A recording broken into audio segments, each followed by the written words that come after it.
Trip అయితే వచ్చేసింది.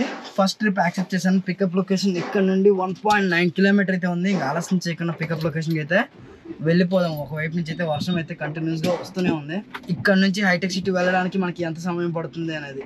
మీలో చాలా మంది గుడ్డిగా ఈ యూట్యూబ్లో వచ్చే వీడియోస్ని చూసి కార్ కొనేయాలి అని బ్లైండ్గా ఫిక్స్ అయిపోతున్నారు.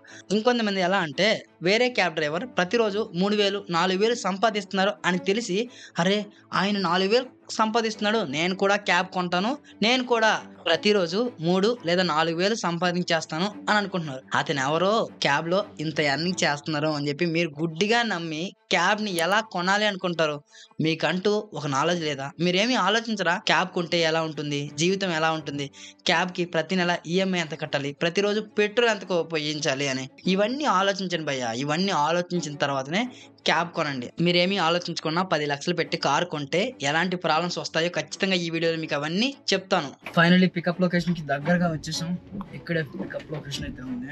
పికప్ లొకేషన్కి రాగానే అరైవ్డ్ అని స్వైప్ చేస్తే కస్టమర్కి నోటిఫికేషన్ వస్తుంది. అట్ ది సేమ్ టైం కస్టమర్కి నేనైతే కాల్ చేస్తున్నా వచ్చేసానని చెప్పి.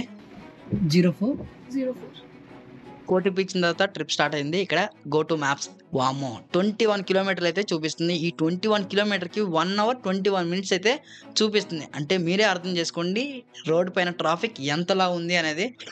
ఓకే, ఇప్పుడు చూడండి, నేను ప్రజెంట్ సికింద్రాబాద్ ఫ్లైఓవర్ దగ్గర అయితే ఉన్నాను. Near by clock tower flyover ఇది. కింద జేబీఎస్ సర్కిల్ అయితే ఉంటుంది. ఇక్కడ చూడండి నరకం ఒకలాగా ఉండదు. ఫుల్ ట్రాఫిక్ అయితే ఉంది. ఇక్కడ నుంచి మొత్తం 3 ఫ్లైఓవర్లు అయితే ఉంటాయి. ఇది ఒక ఫ్లైఓవర్, నెక్స్ట్ ప్యారడైజ్ గ్రౌండ్ అక్కడ ఒక ఫ్లైఓవర్ ఉంటుంది. దాని తర్వాత రసూల్పూర్ దాటినాక ప్రకాష్ నగర్ దగ్గర ఇంకొక ఫ్లైఓవర్ అయితే ఉంటుంది. దాదాపు ఈ లైన్లోనే ఒక 4 ఫ్లైఓవర్లు అయితే ఉన్నాయి. ఈ 4 ఫ్లైఓవర్లు ఎక్కి దిగి బేగంపేట వరకు వెళ్ళాలి అంటే ఖచ్చితంగా 1 గంట పడుతుంది. ఇక్కడే చూడండి ఎంత ట్రాఫిక్ ఉందో. బైక్ కాదు, ఇలా వంచుకొని వెళ్ళిపోవడానికి. ఖచ్చితంగా కార్లో స్లోగానే వెళ్ళాలి. మనం తిన్నగా వెళ్ళినా ఎవడో వచ్చి మనల్ని అయితే గుద్దుతూ ఉంటాడు. రీసెంట్లీ నా బండికి ఇలానే యాక్సిడెంట్ అయింది. వారం పాటుగా బండి షెడ్లోనే ఉంది, డ్యూటీకి వెళ్ళలే. ఇన్సూరెన్స్ క్లెయిమ్ చేద్దాం అనుకుని ఇన్సూరెన్స్ వాళ్ళ దగ్గరికి వెళ్ళి అడిగితే, సార్ ఇన్సూరెన్స్ క్లెయిమ్ అవుతుంది కానీ 1 మంత్ పడుతుంది సార్ అని చెప్పి అన్నారు. 1 మంతా? అరే 1 మంత్ పని లేకపోతే నేను కార్ ఈఎంఐ ఎలా కట్టగలనరా అంటే, లేదు సార్ మాకు తెలియదు సార్, ఇన్సూరెన్స్ ప్రాసెస్ అన్నీ కంప్లీట్ అవ్వడానికి 1 మంత్ అవుతుంది అని అన్నారు. 1 మంత్ అని విన్నాక నాకు ఫ్యూజులు ఎగిరిపోయినాయి. లిటరలీ కళ్ళల్లో వాటర్ వచ్చేసినాయి. ఏంట్రా నెల పాటుగా ఖాళీగా ఉంటే కార్ ఈఎంఐ ఎలా కట్టగలను అని చెప్పి నేనైతే బాధపడ్డాను. నిజానికి ఈ కార్ నేను నడిపియట్లే, మా అన్నయ్య అయితే నడిపిస్తున్నారు. కానీ సిచ్యువేషన్ ఎవరిదైనా ఒకటే కదా. అందుకోసమనే క్యాబ్ బిజినెస్లోకి వచ్చే ముందే ఆలోచించండి. ట్రాఫిక్ ఎంతలా ఉందో చూడండి. ఈ ట్రాఫిక్ అనేది ఒక రోజుతో అయిపోయేది కాదు, 1 గంటలో అయిపోయేది కాదు.